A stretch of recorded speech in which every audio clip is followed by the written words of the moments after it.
সে স্পোর্টসের সাপোর্টার, সে খেলোয়াড় বা সাবেক খেলোয়াড় বা সাবেক সংগঠক অন্তত খেলাধুলাকে ভালোবাসে। ভালো খেলোয়াড় হইলেই ভালো সংগঠক হবে এমন কোনো কথা নেই।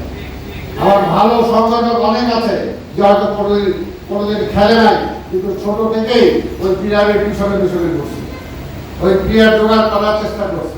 আগে 4-10 খেলা হইতো ঢাকা শহরে বিভিন্ন জায়গায়। ওই সাকারি বাজার থেকে আমরা ছেলে ভাড়া নিয়ে আসতাম, ফুটবল নাম ছিল, খুব ডিমান্ড ছিল, ভালো গোল করতো। এই টিএমটি মাঠে, এডিবি মাঠে, কমলাপুর মাঠে আগে এই সমস্ত টুর্নামেন্ট আমরা করতাম। আর টুর্নামেন্ট তো দূরের কথা কিছুই নাই। এগুলো যদি আরামবাগ, ফকিরাপুর, আমাদের লোকাল প্লেয়ার ছিল অর্ধেক, লোকাল প্লেয়ার অর্ধেক ছিল। এখন কি আছে? একজনও নাই। না এই কারণেই না যুবকদের মধ্যে আজকে খেলাধুলার প্রতি আগ্রহ নাই। সবাই ওই টিভি দেখবে বা সবাই অনলাইনে মোবাইল নিয়ে থাকবে। পাশাপাশি খেলাধুলার প্রতি আগ্রহ সৃষ্টি করা দরকার। আজকে খালি কাঠ লাগায় রাখলাম একটা, আরে ভাই কাঠ লাগাইলে কি হবে? কাঠ লাগানো দরকার নাই, মাঠ দেন। এর আগে খোলা কম করলা মাঠ ছিল, সেটা খালি পায়ে আমাদের আগের লোকজন খেলছে। আমাদের সময় আমরা পুরো 11 জন আমরা হয়তো বুট নিয়ে খেলছি। এর আগে তো এই ফকিরপুর ক্লাবেও খালি পায়ে অনেকে খেলছে, খালি পায়ে খেলছে টুর্নামেন্ট, লিগে খেলা। আস্তে আস্তে তো সমস্ত কিছু আসছে, তাই না? কিন্তু সেই সময় যতটুকু ছিল, একটা গলি ছিল, সেই গলির মধ্যেও ফুটবল নিয়ে দৌড়াতে যেত।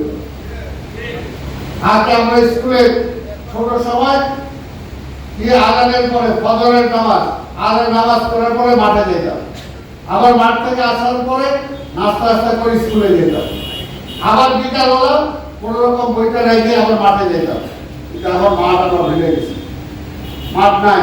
আর যতটুকু আছে ততটুকু ব্যবহার হয় না। এই জগন্নাথ কলেজে মাঠ ছিল না, মাঝখানে যতটুকু খালি জায়গা ছিল জগন্নাথ কলেজের ভিতরে, ওইখানেই খেলা হতো, ওইখানেই খেলা হতো। কিন্তু আজকে সেই জায়গাগুলো ইউটিলাইজ করা হয় না। আজকে দুধতলা মাঠ, কি সুন্দর মাঠ ছিল, 3টা মাঠ, আজকে সবগুলো মাঠ দখল করে একটা মার্কেট করা হয়েছে। আবার এখন নতুন একটা দেখলাম, লাস্ট সিটি কর্পোরেশনের মেয়র করে গেছে, কমিশনার ও টাকা ইনকামের জন্য প্রত্যেকটা মাঠের মধ্যে বিশাল একটা ব্যারিয়ার বানাইছে, আর একটা হাঁটার জায়গা করছে, কিন্তু খেলার জায়গা নাই। এবং জেলখানার মতো সব একে বাউন্ডারি দিয়ে বন্ধ করে দিচ্ছে।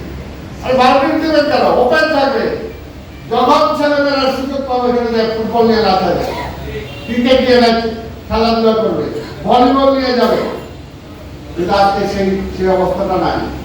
আজকে স্কুল টুর্নামেন্ট হয় না, ইন্টার স্কুল টুর্নামেন্ট হয় না, ইন্টার কলেজ হয় না, ইন্টার ইউনিভার্সিটি হয় না।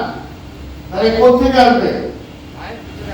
এই কারণে আজকে যদি খেলাধুলা যদি আমাদের বাঁচাইতে হয়, একটা স্কুল থেকে শুরু করতে হবে, স্কুল থেকে নিয়ে আসতে হবে, মহল্লায় মহল্লায় ছেলে মেয়েদেরকে উৎসাহিত করতে হবে যাতে তারা খেলাধুলায় অংশগ্রহণ করতে পারে।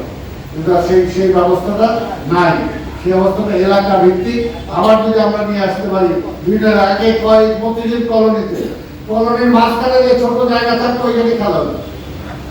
প্রত্যেকটা কলোনির বিল্ডিং এ এক একটা ক্লাব ছিল, এক একটা বিল্ডিং এ এক একটা ক্লাব। আর আজকে সবগুলো মিলে একটা নাই। আর ক্লাব মানে এখন অন্য কিছু, ক্লাব মানে হলো অন্য কিছু।